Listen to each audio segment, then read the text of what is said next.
it's hard to argue that the US is toast, right? So the US stock market is going to perform pretty well, would be my expectation. But you are going to have some big bumps along the road. So the question is, how do you handle those bumps? And the answer is, don't panic. So it's really, really hard when markets turn south. And look, we had this shock from DeepSeek that came along from China, the Chinese AI. There was a drop in the NASDAQ, which is like the US stock index that's like full of techie companies. It fell hard, but it fell about 3%, right? You can live with this. This will rub off.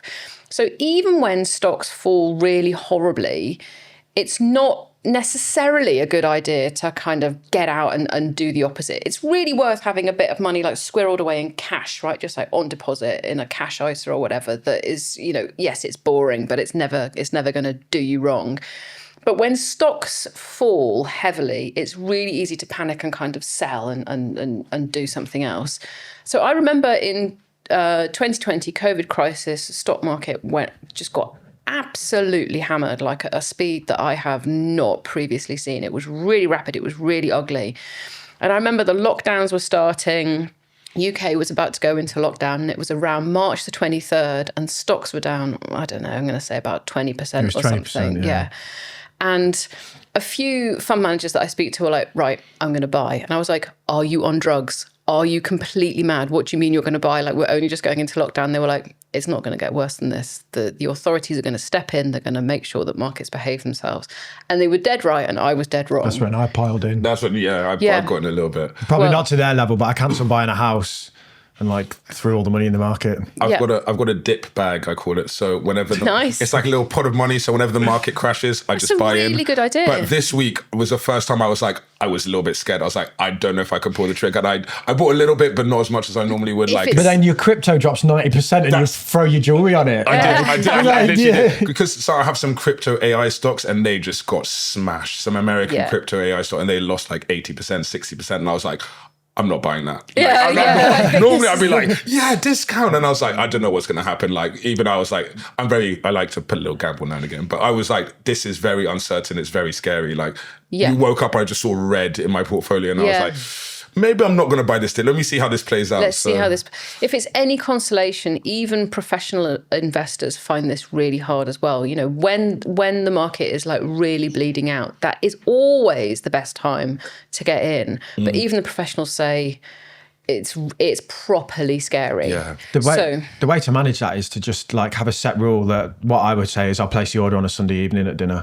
Every week. So if I've got a pot of cash, a dip fund, and the market's tanking, there's like a tendency to be like, I want to hit the bottom. Yeah. Or like, if I put it all in, is it going to drop again? So you kind of got to remove the emotion and go, I'm just going to invest 10% of my money on a set time every week. And then that, you just buy all the way down and all the way back up again. Yeah. Yeah. And look, sometimes you do get like massive breaks that mean that something doesn't work for a number of years.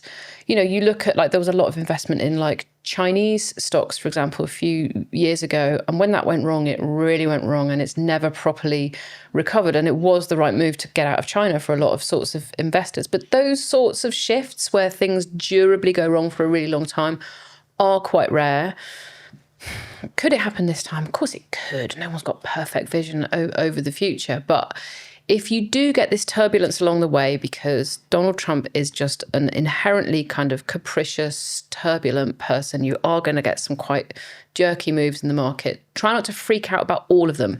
That's what the professional investors are saying too, is like, I'm trying to keep my eyes on the prize and stick to a kind of narrative and a framework and just kind of ignore the noise.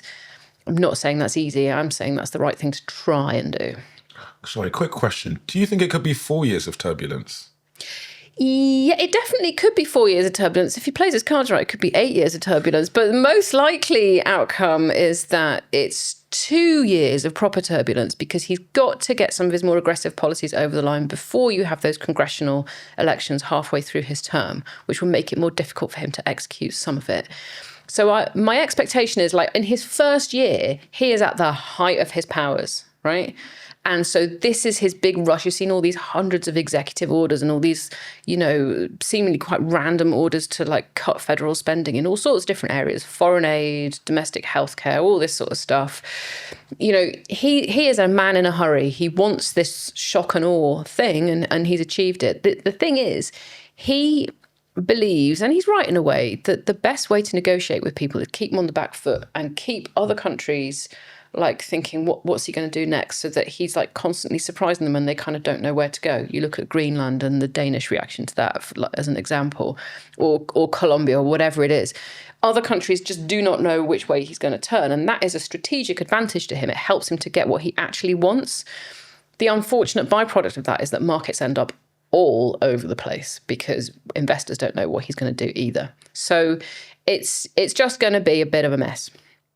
So what happens if you're older and you need the money in the next few years and you don't have decades to wait out turbulence? We were talking earlier about UK government bonds. They're chucking out pretty good yields at the moment. They're chucking out pretty good returns, and they're say what you like about the UK, say what you like about Rachel Reeves, we're not going to fail to pay our debts back, right? So you're going to get that money back, and there are some really good returns on offer. If you really know what you're doing, there are individual UK government bonds that have preferential tax treatment, and so you can get some very nice returns out of them.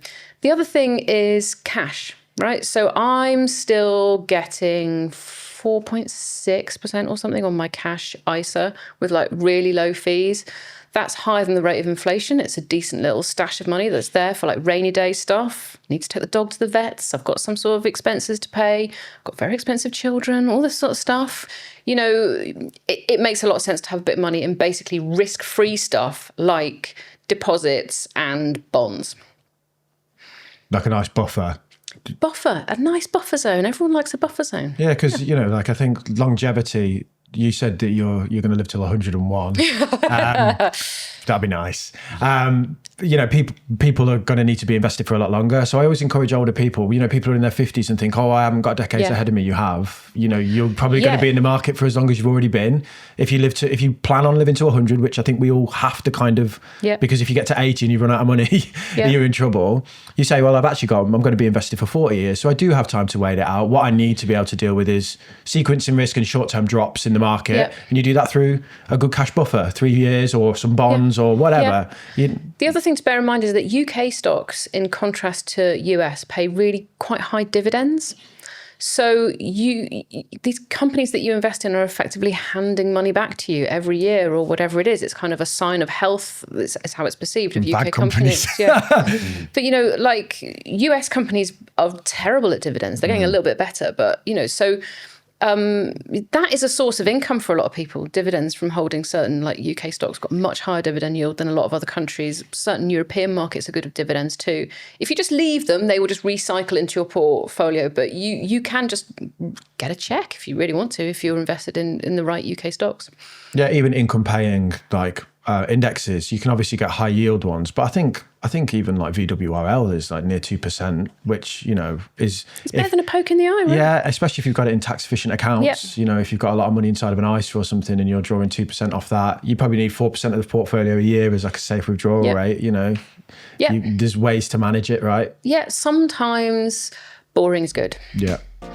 That was a clip from our full-length conversation with markets columnist from the FT, Katie Martin. You can watch the full episode right here. It's lit.